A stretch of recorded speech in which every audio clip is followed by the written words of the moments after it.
Hello and welcome to this second episode of our short series in which we are looking for a property to buy in Portugal. After viewing a lot of properties in the Coimbra region of Portugal, this week we are heading to Castelo Branco. We've been travelling for the past 12 months in our self-converted camper van. Spent an amazing 3 months in Turkey. We spent beautiful time in the Balkans where we've met a lot of people, summertime in Poland, and now Portugal. We're hoping Portugal will be our dream destination for our future home. Today we are on our way to a small town called Lusa, which is about 20 minutes drive from Castelo Branco. And that's where we're going to have a look at a first property in this region.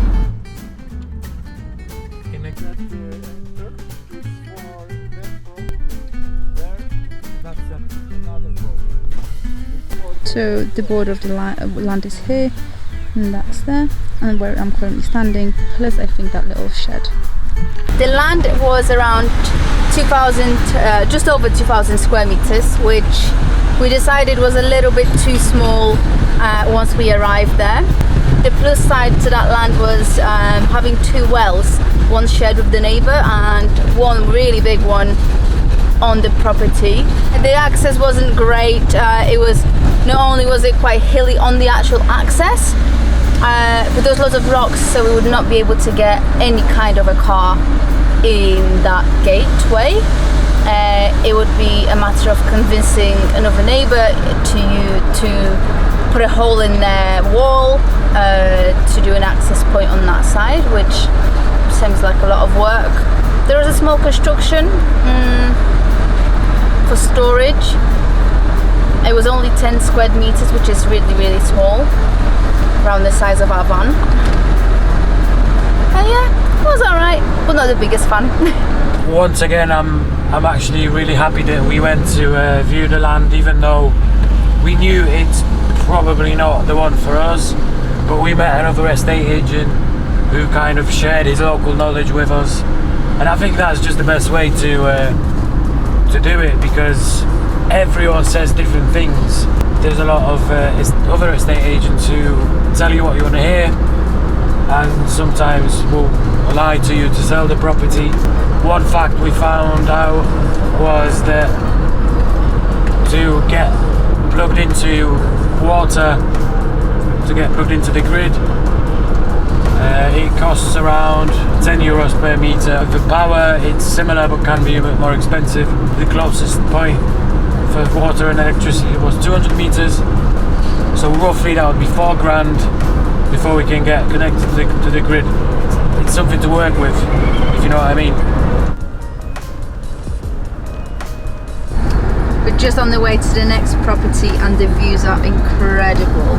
The main challenge with most of the properties that we've seen is that the access is usually through like a really narrow road, which means if we were to construct anything, we would have to take that into consideration. For example, a big lorry with a container on it might be an issue. A converted coach might be an issue. So that's another thing I would never think to take that into consideration if I was just watching these plots of land online. So it's good to kind of know what the access points are as a little extra step. I just wanted to add that this is the most beautiful, gorgeous little village town that we've been to. Yes, it's been raining yesterday, so it kind of feels like everything's a lot brighter and the clouds are a little bit darker, so there's just, I don't know, it just looks so nice, so green, and then there's the huge mountains in the background. Incredible. This is the access road and we're having some trouble driving here because it's narrow and tight, and the condition of the road isn't the best. I'm just hoping we're going to be able to turn around somewhere, but it's quite nice here. The mountains and the clouds behind me add such a dramatic feel to this town, to this place. We haven't actually arrived at the property just yet. We did decide to park the van just here because it was getting tighter and tighter and it's just started to rain, so we'll need an umbrella. Every time we're trying to make our way over there, it just starts pouring it down. Well, our dog loves it. As you could see, that road was very narrow, very bumpy, a lot of rocks. It's pouring it down, so probably quite slippy. We decided not to go and view the land because there's nowhere we can stop on this little road that's here, not on the land. Here it was great land. It was just over 5,000 square meters.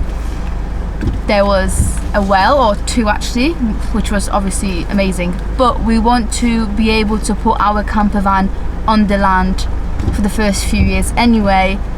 It's just going to be impossible doing it on this land. So unfortunately, we have to go.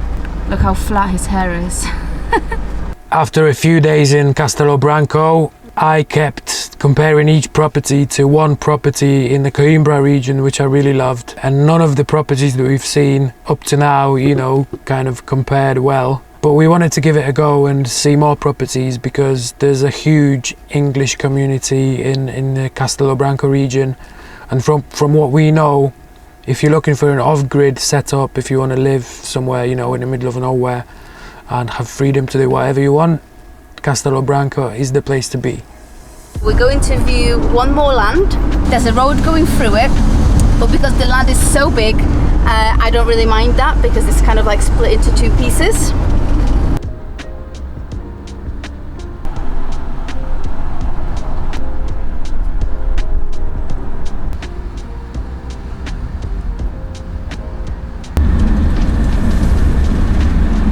Not bad, not bad. So we're very close to the land now, under a kilometre. It's a little bit steep, which you can't really tell. Big turns, babe. Oh my lord, look at that view. We decided to ditch the car at the top of the hill and walk down. It just seemed like a tiny little bit too narrow, and obviously we weren't sure what to expect. And it was only 700 meters. We thought we'll try it, and then at least we know in the future whether we'll be able to get the van there or not. And it's so quiet and peaceful. Love it. Bit narrow though. This looks like a beautiful place. Amazing valley.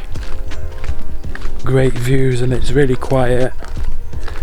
But I think unfortunately a big downside is it's very narrow, so getting in any sort of a big vehicle down here would be a problem. A container or a truck with building materials. I think our van would be like the maximum size wise. But wow, this is so nice. Look at that red. Okay, so it's definitely not this one, looking at the pictures. But check this out. But the other one doesn't even look like a ruin. The other one looks renovated. Yeah, so that other house looks pretty fresh. I think it must be this one, literally. Unless somebody bought it already and they haven't taken it off here and they already renovated it. Because it looks so good. Or it did from far away anyway. Or is it this one? Yep. What did you just say? I don't think it's this one. It's one that looks almost identical. But this brick, it's not on there. There's a grey brick that goes there and it's not there. Oh, it might be further down. One brick difference. So we just realised that it's further down and the views aren't that great anymore. But also, this one's just, well, I want to say set, although it's 5 o'clock and it hasn't really set.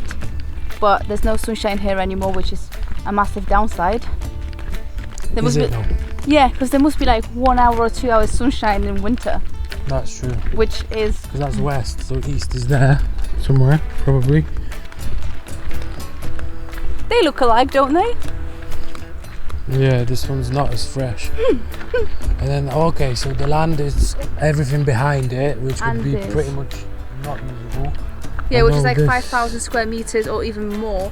Like could this have, like- flat land for veggies or whatever. You could probably do like a road. That would take a lot of work, but the road down there, so you can access there with a vehicle, and maybe have like a tiny house somewhere there. That would take a lot of work because that is pretty low down. Yeah, that would be. No, pretty low down.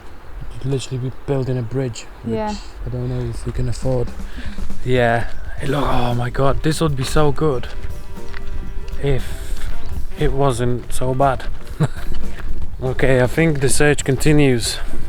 Yep. Oh no, actually, that was the last one from Castelo Branco. There was a property that we really liked, and we are doing a detailed report on it, but that's another episode. Stay tuned, and we're going to do a full episode kind of outlining our process and gathering all our thoughts into one video, or maybe like a few short videos, who knows. In all honesty, we've seen a few properties in Castelo Branco. There's a few that we haven't filmed that just weren't really, you know, as soon as we arrived we knew this isn't it, so we gave up. And after viewing this property, we decided, you know what, one of the previous properties is actually the best one out of all of them. Ticks all our boxes, so we decided to stop the search, cancel all the other viewings, and go back to Coimbra region and pursue the property that we really loved.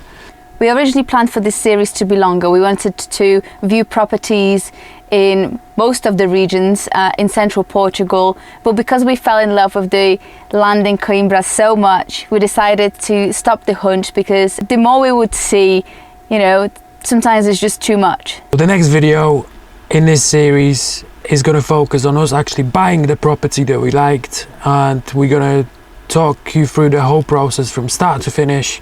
We're going to go back in time for about 3 months and kind of take you on a journey with us on how we actually purchased the property and all the paperwork. Who knows, you might end up buying property in Portugal, and this information will come in useful for you too. So stay with us, like, subscribe, and share all the love. Thanks for watching.